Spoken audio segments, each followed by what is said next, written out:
Merci, Nézar. Bonsoir tout le monde. Je vais développer 10 points différents, les développer plus ou moins longuement. Alors d'abord, pourquoi le Canada n'est pas un pays laïque, contrairement à ce que certains prétendent. Distinguer la laïcité de l'athéisme et de l'antithéisme. Ce sont trois concepts différents et qu'on a tendance à confondre. Je vais parler assez brièvement de la situation particulière au Québec. Parce que même si la laïcité n'est pas un enjeu strictement québécois, il se vit, il se conçoit d'une manière particulière dans la situation du Québec.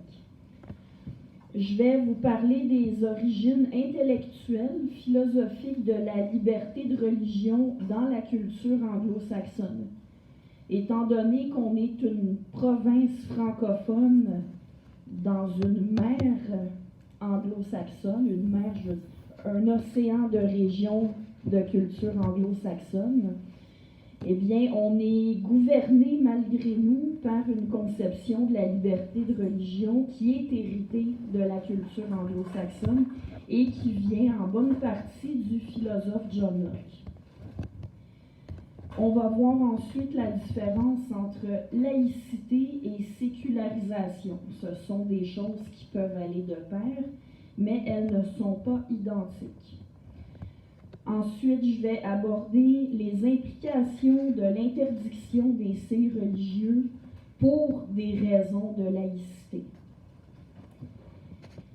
Ensuite, aborder la liberté de religion pour faire valoir qu'elle devrait être un droit comme les autres. Je vais passer un petit moment à parler d'un cas particulier dans lequel la laïcité, à mon sens, a des implications qu'elle n'a pas autre part, et c'est l'école, les institutions scolaires, le milieu académique. Je vais glisser un mot sur ce que j'appelle le mythe de l'athéisme généralisé. Et finalement, vous parler de l'organisation, l'Association québécoise des Nord-Africains pour la laïcité, connue aussi sous le nom de ACNAL. Alors, pourquoi le Canada n'est pas un État laïque? Je vais être assez brève. Il faut d'abord savoir que la Constitution canadienne elle-même est fondée sur la primauté du droit et sur la suprématie de Dieu. Ça ne peut pas être moins laïque que ça. La Constitution elle-même est basée sur la suprématie de Dieu. Il faut tenir compte qu'historiquement, le Canada n'a jamais déclaré la séparation du politique et du religieux. C'est un pays dans lequel toutes les provinces se sont sécularisées à un certain degré, c'est-à-dire que la religion a fini par prendre moins d'importance qu'elle en avait déjà eu. C'est aussi un pays qui a une tradition de tolérance en matière de religion, de liberté religieuse. Mais contrairement à la France, aux États-Unis, le Canada n'a jamais déclaré la séparation du politique et du religieux. À la Chambre des communes, avant chaque séance, on fait une prière. Bien entendu, il y en a qui vont défendre ça en disant « oui, mais chacun peut penser au Dieu qu'il veut pendant qu'il fait la prière. » Mais vous voyez, je vais justement revenir là-dessus. Le Canada, la mentalité canadienne, c'est pas tant que vous pouvez croire ou ne pas croire à ce que vous voulez. La mentalité, même si légalement, bien sûr qu'on a le droit d'être athée, mais la mentalité qui domine, c'est qu'on peut choisir sa religion, mais quelqu'un de normal en a une de religion. Et la mentalité au Québec est différente à cet égard-là. Dans le Code criminel, l'alinéa B de la loi 319.3 autorise à tenir des propos haineux envers les personnes homosexuelles et bisexuelles si on le fait en se basant sur un texte religieux. On parle ici d'une exception à la loi criminelle. Rien de moins. Et je vais en discuter durant plusieurs points de mon exposé. La liberté de religion n'est pas traitée comme un droit comme un autre. Elle a un statut spécial au Canada. Et c'est une des raisons pour lesquelles de nombreux Québécois ont voulu une loi sur la laïcité.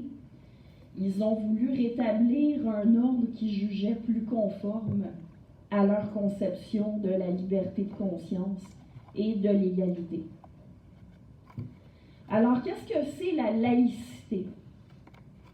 On attribue habituellement le qualificatif laïque à un État, aux institutions. Des institutions laïques, ou un État laïque, c'est un État qui est complètement dissocié des pouvoirs religieux. Mais on peut être laïque en tant qu'individu aussi. C'est un terme que je n'ai pas entendu utiliser depuis mon enfance, à l'époque où je fréquentais l'Église, mais je l'ai quand même relu dernièrement chez des sociologues qui étudiaient l'évolution du religieux dans les sociétés occidentales.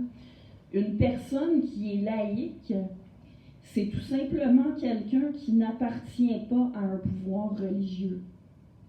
Donc, par exemple, un curé, un pasteur, un imam ne sont pas des laïcs. Mais on peut parfaitement être un laïc tout en étant un croyant et même un pratiquant.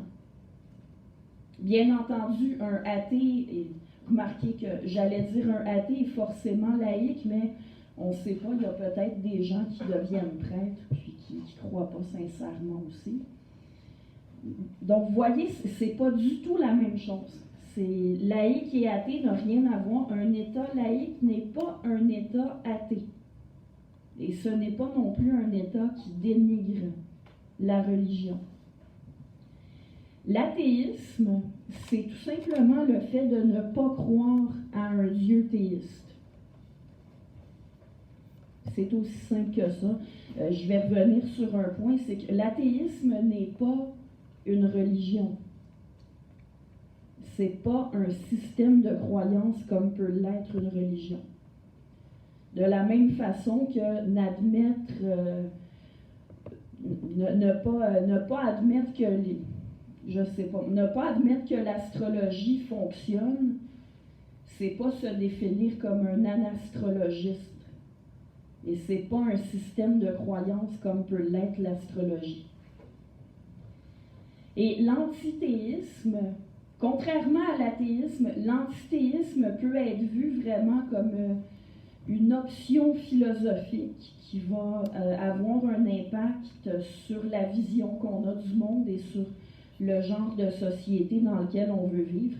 L'antithéisme, c'est une position qui s'oppose aux religions théistes. Une religion théiste, ça veut dire une religion qui part de l'hypothèse d'un Dieu théiste, c'est-à-dire un Dieu qui est non seulement créateur, mais interventionniste, dans la mesure où il nous aurait transmis des révélations par l'intermédiaire de messagers, qu'on appelle généralement des prophètes, et c'est une religion qui a des implications aussi bien sur le plan factuel que sur le plan éthique, et qui peut même avoir des implications politiques. Ça dépend comment on l'interprète. Mais le christianisme, l'islam peuvent être utilisés de manière politique, même si de nombreux chrétiens et musulmans tirent de leur religion une spiritualité, une éthique personnelle, mais sans vouloir en faire des éléments politiques. Je pense à la situation particulière du Québec. Vous allez voir, j'agis comme le Socrate de Platon. Je passe beaucoup de temps à définir des concepts. Alors, prochain concept, qu'est-ce que c'est qu'un État multiculturel? Alors, il faut voir deux types d'États multiculturels et il faut aussi distinguer multiculturel de multiculturaliste. Alors, un État multiculturel, c'est un État, le mot le dit, dans lequel on retrouve plusieurs cultures. Et quand il y a plusieurs cultures, il y a généralement une, peut-être deux cultures majoritaires, et il y a des cultures minoritaires. Le philosophe canadien Will Kymlicka distingue deux sortes de minorités culturelles. Vous avez d'une part les minorités nationales et vous avez les minorités issues de l'immigration. Donc, un État multiculturel peut être un État multinational, il peut être un État polyethnique et il peut être les deux à la fois. Le Canada, c'est les deux. Le Canada comporte plusieurs minorités nationales et la société québécoise est une minorité nationale. Et pour faire une histoire courte, une minorité nationale se distingue par le fait d'abord d'avoir été présente dès la fondation de l'État. Donc, quand l'État canadien a été fondé, les Canadiens français étaient là et les Premières Nations étaient là. Donc, ce ne sont pas des minorités issues de l'immigration, ce sont des minorités nationales. Et par ailleurs, une minorité nationale a ses propres institutions. Elle a des institutions qui lui sont propres. Au Québec, on a un gouvernement provincial, on a nos propres lois civiles qui sont complètement différentes des lois civiles dans les autres provinces, qui sont d'inspiration de la tradition civiliste française, ce qui n'existe nulle part ailleurs au Canada. Donc, nous sommes une minorité nationale.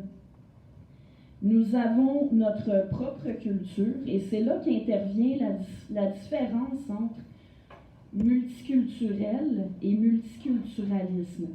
La diversité, c'est un fait. C'est un fait empirique. Le Québec, même si on fait abstraction du reste du Canada, le Québec est multiculturel. On y retrouve des gens de diverses cultures, on y retrouve plusieurs religions. C'est un fait qu'on doit gérer. Le multiculturalisme, je vais reprendre à mon compte la position du sociologue et philosophe Mathieu Bock-Côté. Le multiculturalisme, ce n'est pas le fait de la diversité. C'est une façon de la gérer.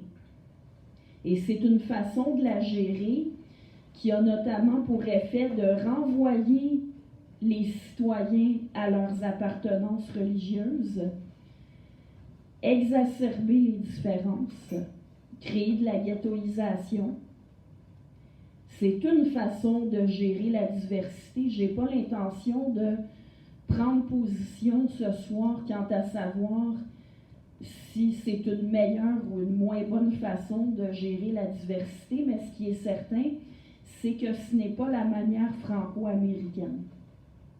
Les franco-américains ont un héritage culturel différent et quand on revendique la possibilité d'établir la laïcité au Québec, ce n'est pas qu'on veut éliminer la diversité. Il ne s'agit pas du tout de ça. Il ne s'agit pas de l'éliminer, mais de la gérer à notre façon.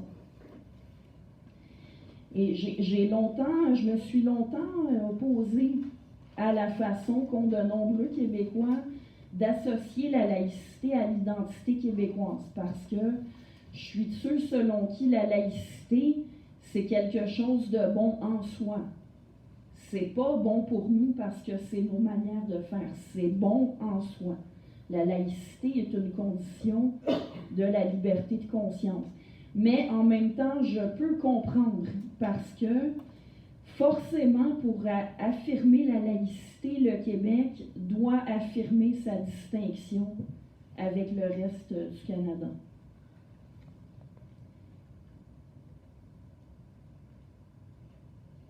J'en arrive à mon quatrième point, le philosophe John Locke et sa façon de concevoir la liberté de religion.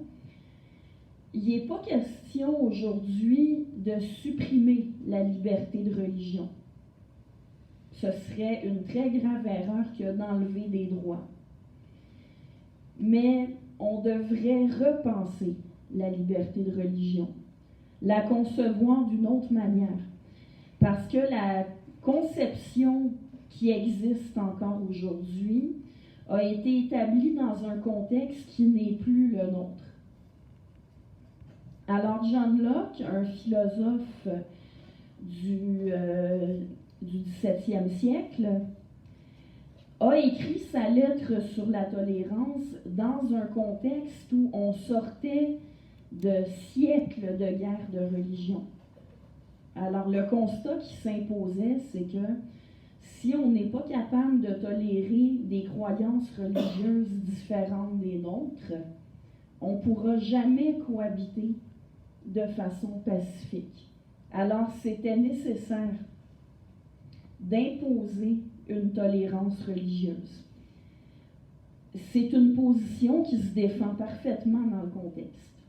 Alors, Locke défendait un devoir de tolérance envers les chrétiens, qu'ils soient protestants ou catholiques, envers les musulmans, envers les juifs, mais c'était explicitement indiqué dans sa lettre sur la tolérance qu'on ne pouvait pas faire confiance à des non-croyants, que les athées étaient exclus du devoir de tolérance. Et l'argument de Locke était essentiellement que quelqu'un qui ne croit pas à une vie après celle-ci n'a aucune raison d'honorer ses engagements dans cette vie-ci parce qu'il ne s'attend pas à payer le prix après sa mort. Donc déjà, si on veut une vraie liberté de conscience, on doit inclure la possibilité non seulement de n'avoir aucune religion, mais de critiquer les religions comme on veut. Ce qui n'est pas possible avec la conception de Locke. Il faut savoir aussi que Locke n'a pas adressé le conflit entre le droit à la liberté de religion et l'égalité des sexes et les droits des minorités sexuelles. Je ne veux pas blâmer Locke pour ça, c'était un homme de son époque. Alors ça n'enlève pas sa valeur à ce qu'il a écrit. À cette époque-là, personne ne parlait d'égalité des sexes et encore moins de droits des minorités sexuelles. Mais aujourd'hui, on en parle. Et aujourd'hui, on ne veut pas seulement en parler, on veut garantir le droit à l'égalité des sexes et on veut garantir les droits des minorités sexuelles. Alors, l'histoire montre fort bien que quand la religion prend du pouvoir, les droits des femmes reculent, que les femmes au Québec en particulier ont obtenu l'égalité juridique en opposition avec l'Église. Alors, il faut adresser ce conflit. Il faut trouver un équilibre entre le droit à la liberté de religion et le droit à l'égalité qui inclut les femmes et les minorités sexuelles. Pour terminer sur ce point-là, un des arguments de Locke pour justifier la tolérance en matière de religion, c'était que personne ne peut vraiment connaître la vérité. On ne sait pas qui a raison en matière de religion. Ce sont des choses sur lesquelles, c'est un sujet sur lequel on peut seulement spéculer, alors on n'a pas le droit d'imposer sa propre conception aux autres. Pourquoi c'est un point important? Parce que cet argument de Locke, même si j'en ai vu plusieurs acquiescer dans la salle quand je l'ai énoncé, c'est un argument qui ne va pas de soi. Et il y en a aujourd'hui qui vont critiquer cette position-là sur laquelle on ne peut rien affirmer de certain sur le sujet des religions. Je vais y revenir quand je vais aborder le cas particulier du milieu académique de l'école.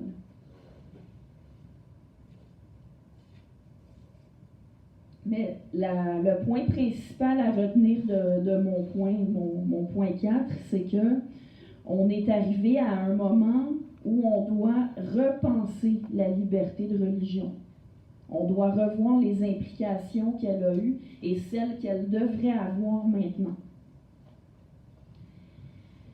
La laïcité, j'ai mentionné que ce n'est pas la même chose que le sécularisme ou encore la sécularisation. En anglais, il y a un seul terme pour traduire l'un et l'autre et c'est secular. Alors ça ajoute probablement à l'incompréhension qui peut surgir entre le Québec et le reste du Canada parce qu'il n'y a pas de traduction vraiment juste du concept de laïcité à la française. Le sécularisme, qui est la façon de faire au Canada, c'est une politique de laisser faire en matière de religion. En matière de religion, chacun fait ce qu'il veut, l'État n'intervient pas et il ne doit pas favoriser ni défavoriser une religion par rapport à d'autres. Ça, c'est le sécularisme. La laïcité, c'est autre chose. La laïcité, c'est une prise de position de l'État. L'État prend pour position que la religion est exclue de ses actions. L'État va prendre des mesures pour exclure la religion de la sphère de l'État. Ici, c'est très important de distinguer la sphère de l'État, la société civile et la sphère privée. Dans un État laïque, c'est uniquement dans la sphère de l'État que la religion est exclue, pas dans la société civile, et encore moins dans la vie privée. Mais dans un État laïque, l'interdiction, par exemple, de porter des signes religieux qui s'appliquent aux fonctionnaires de l'État, c'est précisément un exemple de façon d'agir. En tant que représentant de l'État, on fait l'action de s'habiller d'une manière qui ne fait la promotion d'aucune religion. Et ici, je ne présume pas des intentions des gens qui portent des signes religieux. On sait que ceux qui portent des signes religieux ne le font pas toujours avec l'intention de faire la promotion de leur religion. Mais c'est quand même envoyer un message. C'est montrer à quelle religion on adhère. Donc l'État laïque, l'État s'exprime à travers ses représentants. Alors, si on prend la loi 21 qui a été adoptée récemment, la raison pour laquelle un fonctionnaire en position d'autorité doit s'abstenir de porter un signe religieux, ce n'est pas parce que s'il porte un signe religieux, il va être moins compétent. C'est pas non plus parce qu'on pense que quelqu'un qui porte des signes religieux va forcément agir d'une certaine manière plutôt qu'une autre. On ne tient pas pour acquis qu'une personne qui porte un signe religieux va laisser par ailleurs sa religion influencer son rapport avec les citoyens, et encore moins qu'inversement, si quelqu'un ne porte pas de signe, ça veut forcément dire qu'il va agir de manière professionnelle. C'est une implication de ne pas porter de signe religieux, mais ce n'est pas la seule. À ce sujet-là, bien entendu, la coalition Avenir Québec et l'autre parti à avoir proposé une charte avant lui, c'est-à-dire le Parti québécois, peuvent être critiqués par rapport à certaines incohérences qu'on peut voir dans leur façon d'appliquer la laïcité. Par exemple, dans un État laïque, il ne devrait pas y avoir de subvention de l'État à des écoles privées confessionnelles. Et je dirais même à fortiori, c'est déjà une chose que les fonctionnaires en position d'autorité ne portent pas de signe religieux, mais on devrait encore moins financer un enseignement confessionnel si l'État est laïque.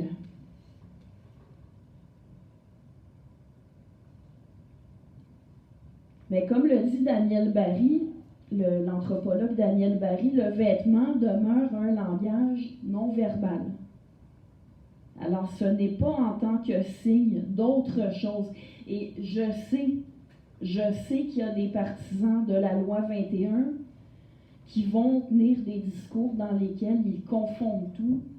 Ils vont dire, par exemple, que si l'enseignante est une femme voilée, ben, elle va faire ci, elle va faire ça, elle va enseigner aux enfants, elle va enseigner sa religion aux enfants, elle va apprendre à nos filles à être des femmes soumises. Oui, il y a des gens qui vont dire ça, mais vous remarquerez que c'est pas les représentants, c'est pas les politiciens qui disent ça, c'est des nobody. Hein, c'est des monsieur, madame, tout le monde qui ne comprennent pas vraiment les enjeux. Un autre exemple, vous savez, le cours d'éthique et culture religieuse, il y en a qui ont voulu exempter leurs enfants de ce cours, notamment des catholiques qui voulaient que leurs enfants soient éduqués dans la religion catholique et qui ne voulaient pas que leurs enfants entendent parler des diverses religions. Et ça a été refusé. Et dans un État laïque, ça devrait être refusé aussi.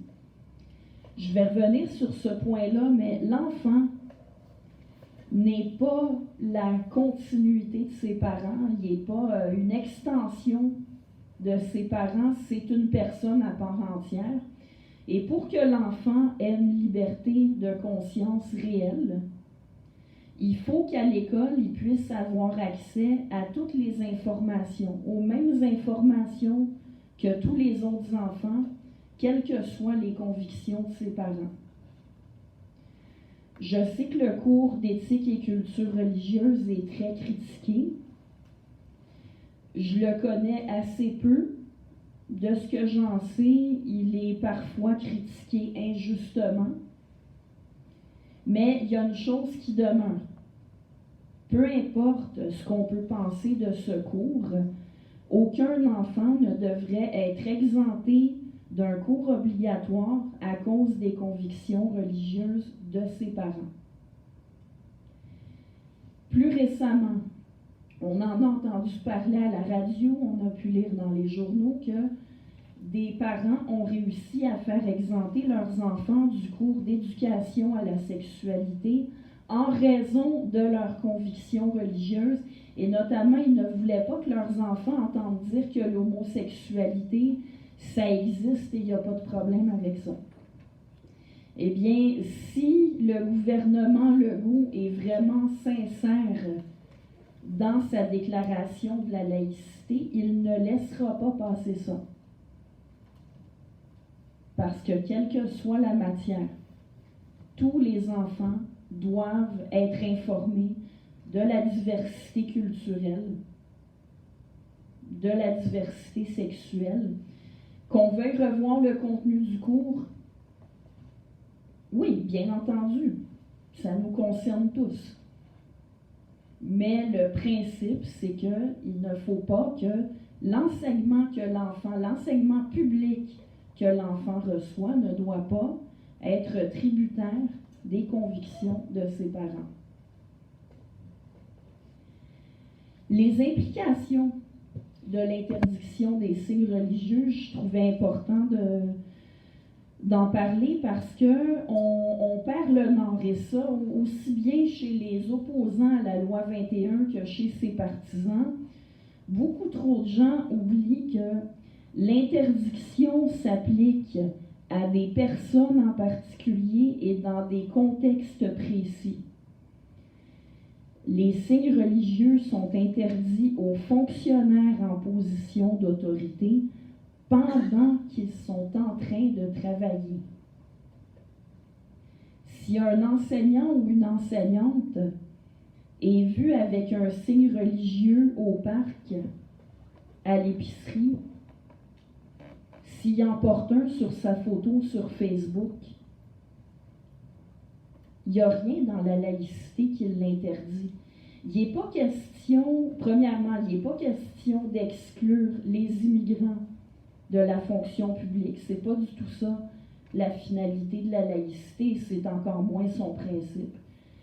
Il n'est pas question d'exclure les croyants de la fonction publique et il n'est même pas question d'exclure les gens qui portent des signes religieux. C'est un code vestimentaire qui s'applique au travail. Et autant les opposants à la loi 21 ont tendance à dire justement qu'on veut empêcher les religieux et particulièrement les femmes musulmanes d'avoir des emplois dans la fonction publique. Non, personne n'est exclu de la fonction publique. Il s'agit de respecter un code vestimentaire.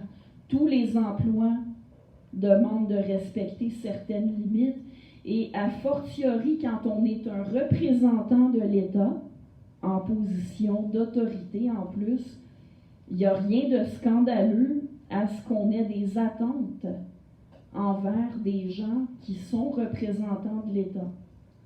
Mais ça ne les empêche pas de porter ce qu'ils veulent dans leur vie privée.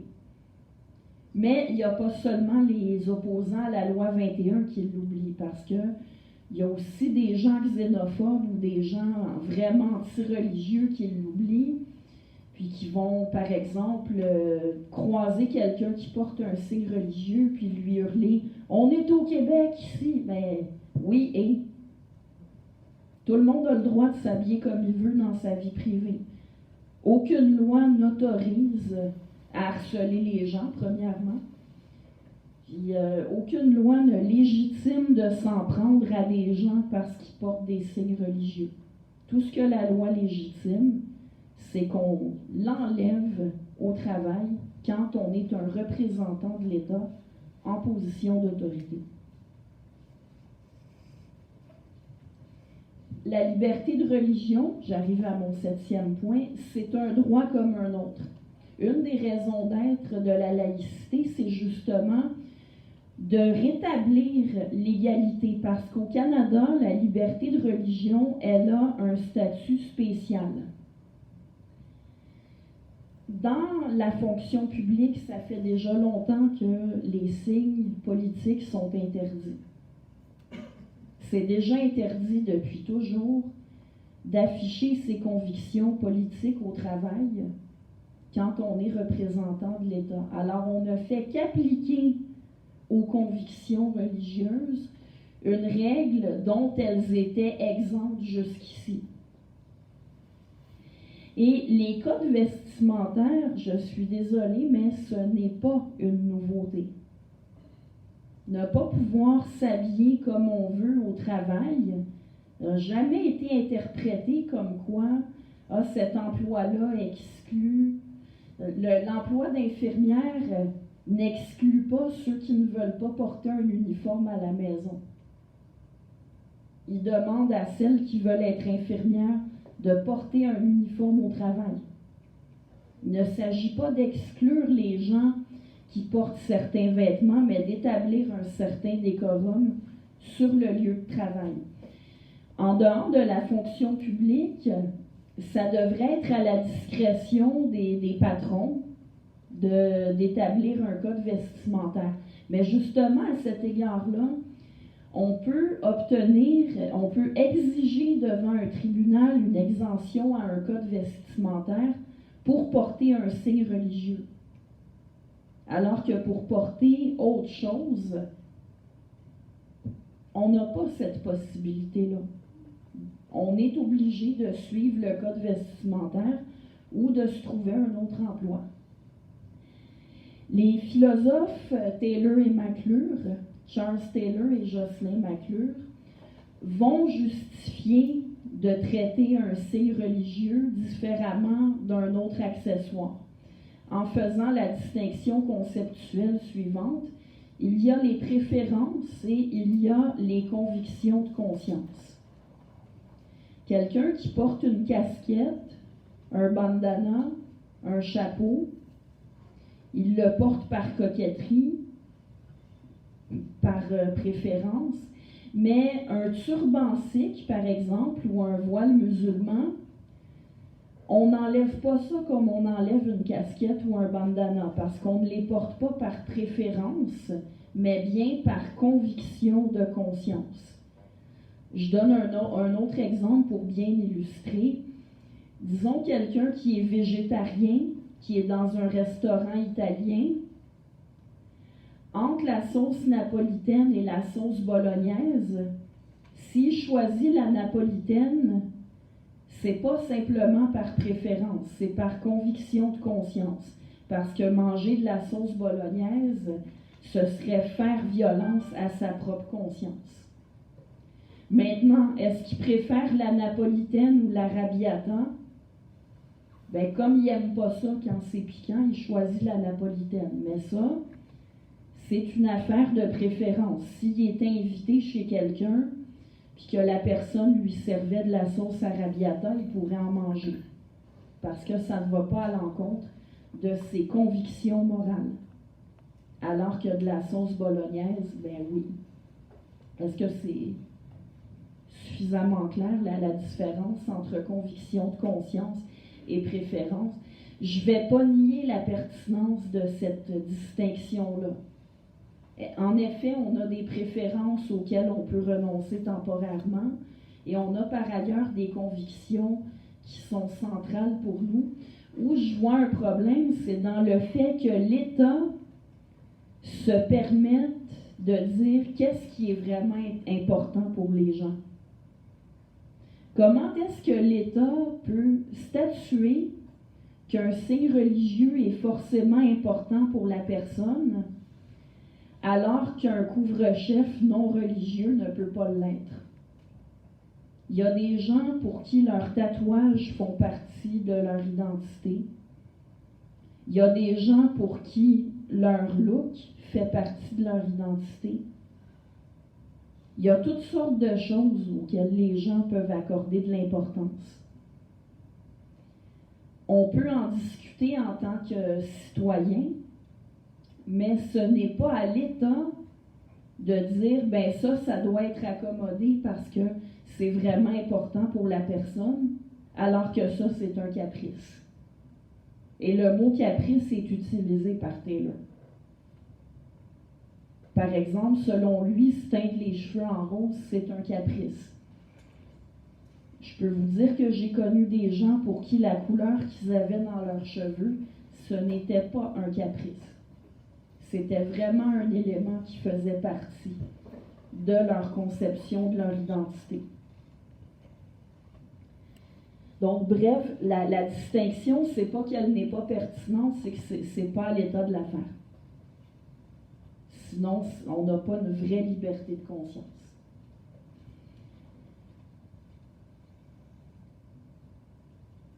Vous savez, tous les droits s'exercent dans un cadre. On a une liberté d'expression, oui. Est-ce que ça veut dire qu'on peut dire n'importe quoi en tout lieu? Non. On peut dire à peu près tout ce qu'on veut, écrire à peu près tout ce qu'on veut, sauf dans certaines limites prévues par la loi qui sont très restreintes, mais ça ne veut pas dire qu'on peut dire et écrire tout ce qu'on veut partout. J'imagine que tout le monde ici, dans son milieu de travail, doit respecter des contraintes qu'il n'a pas à respecter dans sa vie privée. Il y a des circonstances dans lesquelles on ne doit pas parler. Par exemple, moi qui suis enseignante, mes élèves ont une liberté d'expression, mais pendant le cours, j'ai le droit de leur dire de se taire. Et j'ai le droit de les expulser s'ils parlent en même temps que moi. La liberté d'expression par l'habillement aussi s'exerce dans un certain cadre. On ne peut pas s'habiller comme on veut n'importe où. Tous les droits que vous pensiez à la liberté d'association, toutes les libertés s'exercent dans un cadre. Pourquoi est-ce que ce serait plus scandaleux d'imposer un cadre à la liberté de religion qu'aux autres libertés.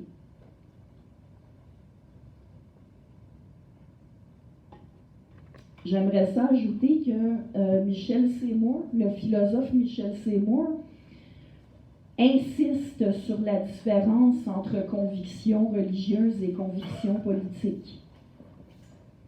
Alors, selon lui, les convictions religieuses font partie de l'identité profonde des individus, alors que les convictions politiques, non.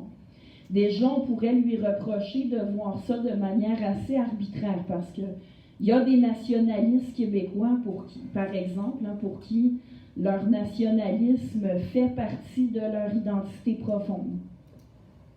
Il y a des féministes pour qui le combat féministe, c'est toute leur vie. Il y a des écologistes pour qui l'écologisme est central. Et il ne faut pas oublier que religieux et politique n'est pas mutuellement exclusif. Une conviction religieuse peut être en même temps une conviction politique. Et avant de passer au cas de l'école, par rapport à l'inégalité qu'on a voulu régler avec une loi qui affirmait la laïcité, en fait, on considérait que les croyants, et surtout les religieux qui ont des interprétations de leur religion particulièrement strictes et qui vont notamment porter des signes, que ces gens-là étaient plus protégés dans leur liberté de conscience que les autres, parce qu'on pouvait interdire des signes politiques, on peut interdire des signes de toutes les idéologies, que ce soit l'anarchisme, l'écologisme, le féminisme, n'importe quoi. Donc, que ça défavorisait, en fait, on a souvent dénoncé que ça défavorisait les athées par rapport aux croyants, parce que les croyants avaient une permission spéciale d'exprimer leur croyance par le vêtement, et ce, en tout lieu. Michel Seymour propose une solution que certains d'entre vous allez peut-être trouver intéressante. Moi, je vais répondre tout de suite après, mais je la mentionne pour que vous puissiez vous faire votre propre idée. Les athées pourraient se confectionner un signe qui représente leur athéisme et avoir le même droit que les croyants de le porter en tout lieu et d'exiger devant un tribunal qu'on les laisse le porter au travail. Voici pourquoi, selon moi, ce n'est pas une solution équitable. L'athéisme, c'est ne pas croire à quelque chose. Les athées ne s'identifient pas à leur athéisme. On ne s'identifie pas à quelque chose à quoi on ne croit pas. On s'identifie à quelque chose à quoi on croit. Quelqu'un qui est athée, par ailleurs, il a des croyances positives. Et par croyances positives, je ne veux pas dire des bonnes croyances, je veux dire quelque chose qui va vraiment les diriger dans la vie, qui va orienter leur choix. Alors, un athée, il pourrait s'identifier comme écologiste, comme syndicaliste, comme féministe, comme nationaliste. Il peut s'identifier comme beaucoup de choses. Mais quand on n'adhère pas à une religion, c'est autre chose qui prend la place de la religion pour orienter nos choix et pour fonder notre identité. J'aime bien illustrer avec un exemple. Admettons qu'une femme soit musulmane. Si elle est musulmane, elle n'est pas bouddhiste, n'est-ce pas? On n'est pas les deux à la fois. Mais quelle musulmane va porter un signe pour montrer qu'elle n'est pas bouddhiste? Aucune.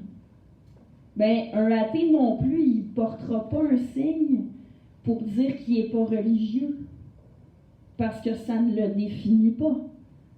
Ça ne définit pas son identité et ça n'oriente pas sa vie.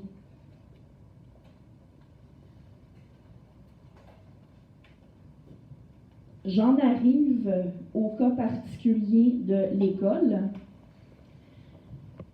il faut distinguer, encore une fois, je suis encore dans mes distinctions conceptuelles, il y a les questions épistémiques et il y a les questions politiques. Épistémique, ça veut dire relatif à la connaissance. Politique, éthique et politique, les choix personnels, les choix de société, les valeurs. Donc, pour le dire autrement, les questions épistémiques, ce sont les questions de fait, et les questions éthiques et politiques, ce sont les questions de valeurs. Pour bien illustrer, je vais commencer par un exemple de question qui sort un peu du sujet, mais simplement pour montrer que c'est une distinction générale qui ne s'applique pas strictement à la question de la laïcité. Aujourd'hui, avec les minorités sexuelles, les personnes trans, les personnes qui s'identifient comme non-binaires, bien, on a des revendications de gens qui veulent qu'on arrête d'utiliser madame et monsieur dans les entreprises, par exemple, ou encore qu'on fasse des vestiaires universels plutôt que des vestiaires séparés par sexe. Est-ce que l'espèce humaine se divise en deux sexes? Ça, c'est une question épistémique. Et, n'en déplaise à certains militants, la réponse est oui. Objectivement, il y a des femelles et des mâles dans l'espèce humaine. Par contre, quand on se demande est-ce qu'on doit séparer les vestiaires par sexe, ça, ce n'est pas une question épistémique. Probablement, à voir les visages du monde dans la salle, j'ai l'impression que vous êtes une majorité à considérer que oui, on doit séparer les vestiaires par sexe. Puis probablement que si on vous posait la question, vous seriez capable de donner des bonnes raisons. Mais est-ce que vous admettez au moins que c'est possible de faire un autre choix de société que celui-là? Par contre, la société ne peut pas décider qu'il n'y ait plus deux sexes. Il y a des mâles, il y a des femelles et la reproduction implique les deux. Ça, c'est pas de notre ressort. On n'a pas de choix à faire. Mais il y a des questions connexes sur lesquelles on peut faire des choix. Maintenant, plus spécifiquement en ce qui concerne la religion et la liberté de religion, vous avez plusieurs scientifiques. Daniel Barry est un exemple au Québec. Vous pouvez penser aussi à Jerry Coyne, Richard Dawkins, Sam Harris et bien d'autres, Stephen Hawking.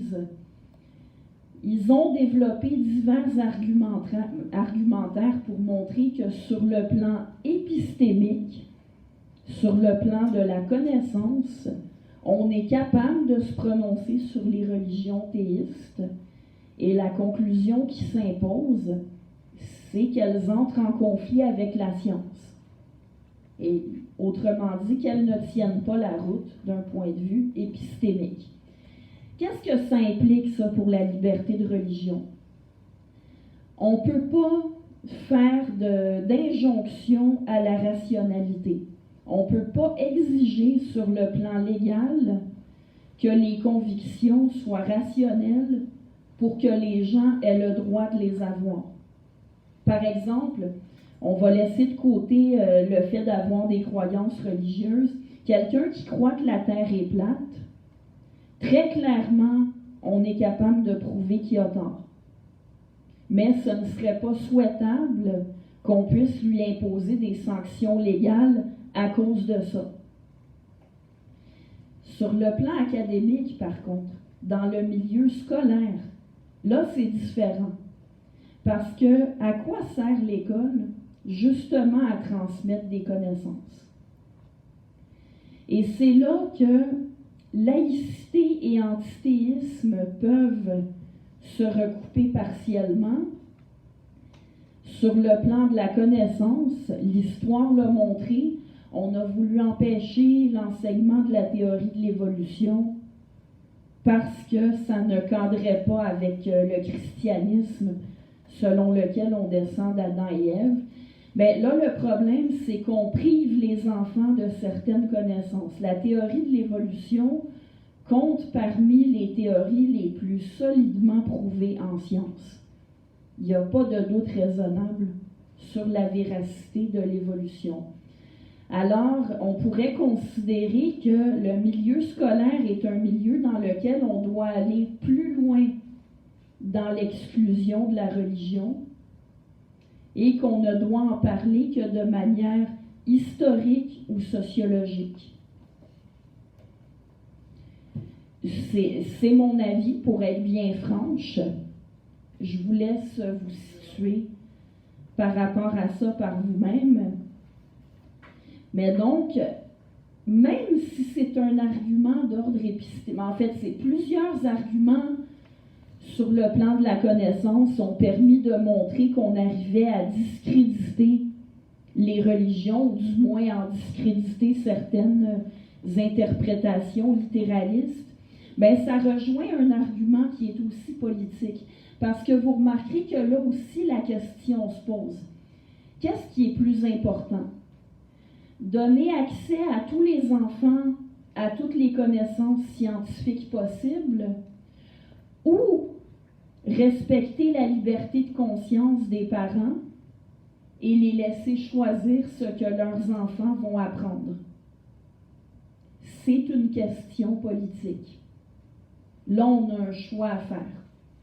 Mon choix à moi, si on me demande mon avis, c'est que la priorité devrait être que les enfants aient accès à toutes les connaissances scientifiques qu'on peut leur donner.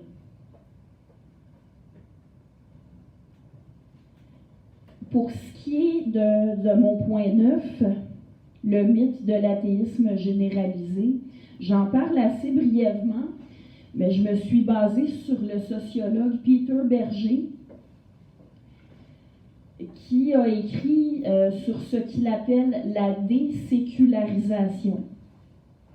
En fait, ce que l'expérience montre, ce que les données empiriques montrent, c'est que, contrairement à ce qu'on s'imagine, la religion n'a pas tellement reculé.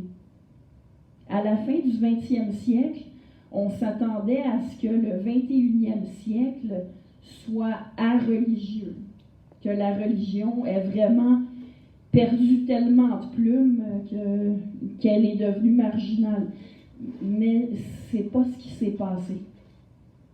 Et je répète son nom, Peter Berger développe beaucoup là-dessus, et entre autres, il fait valoir que, au contraire, beaucoup de groupes traditionnalistes ou conservateurs, ou même des groupes intégristes, ont fait leur apparition dans les dernières décennies, et ce, aussi bien chez les musulmans que chez les chrétiens.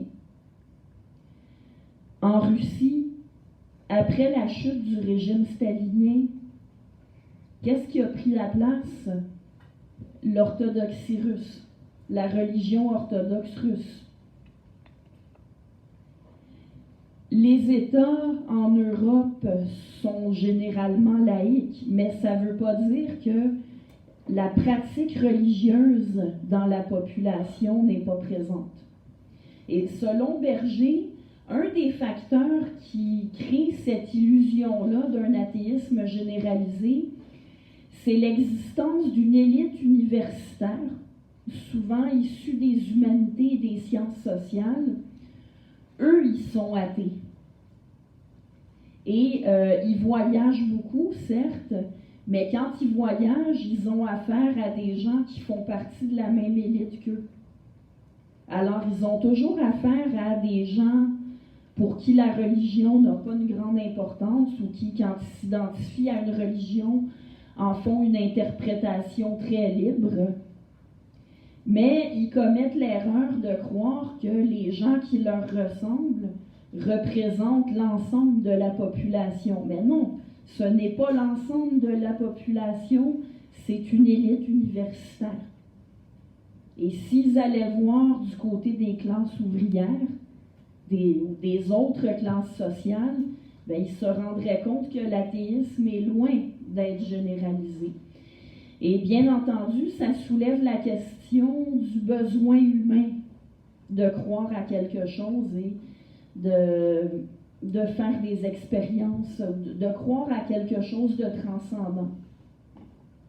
C'est pas la question ce soir, mais c'est une question que ça soulève.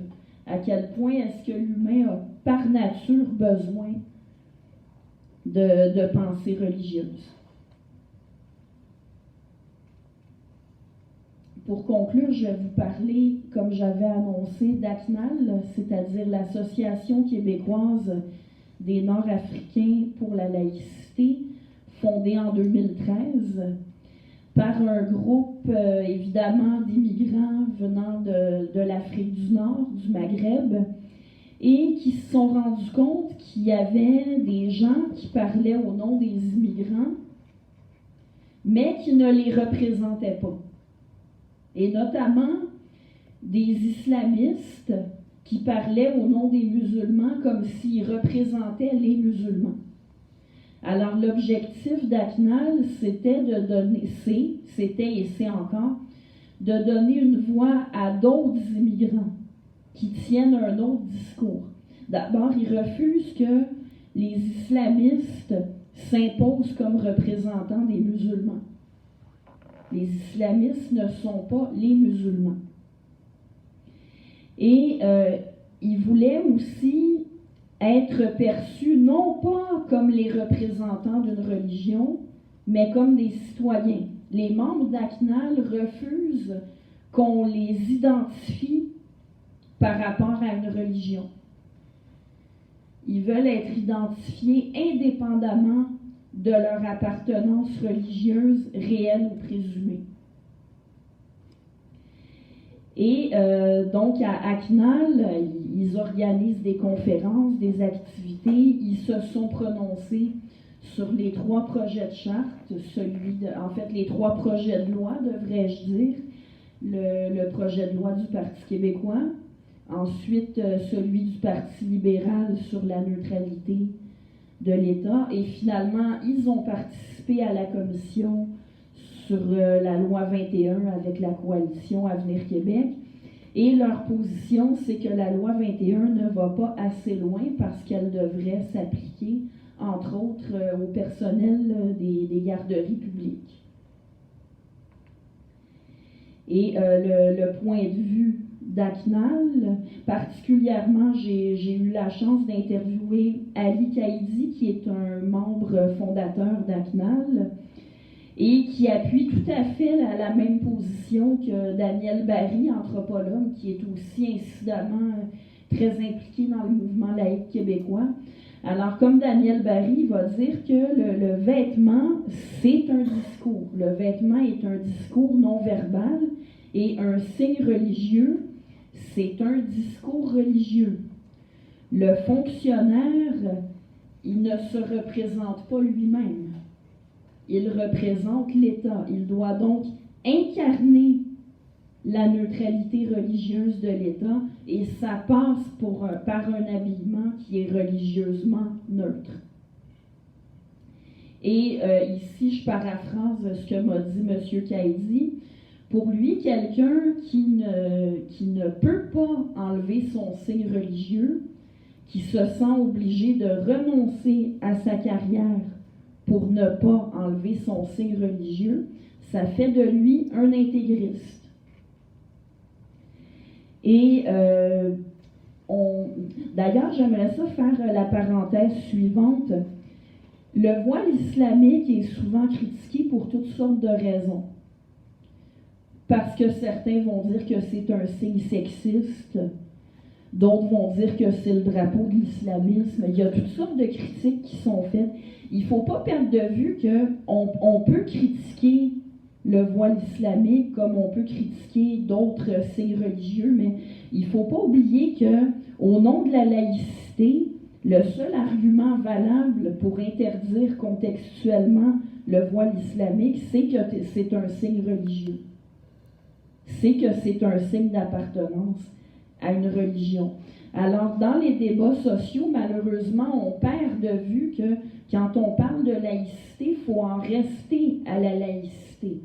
Si vous avez des raisons de ne pas aimer le voile personnellement, vous avez le droit d'en parler. Mais on ne peut pas demander à l'État de prendre publiquement position contre le voile. On peut lui demander, on peut s'attendre à ce qu'il l'exclue de la fonction publique. Mais on ne peut pas demander à l'État d'endosser des positions par rapport à ce que signifie le voile et pourquoi il serait dérangeant ou non. Je reviens au témoignage d'Ali Kaidi. On a souvent donné pour argument que les femmes voilées sont déjà victimes de discrimination et que si on leur impose d'enlever leur voile pour pouvoir garder leur emploi, on les discrimine encore plus.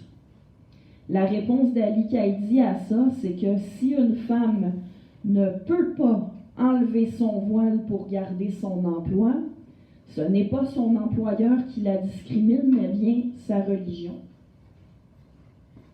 Ça donne une idée des positions d'ACNAL, une position ferme en faveur d'une laïcité de type républicain. J'en ai terminé. J'en suis rendue à attendre vos questions.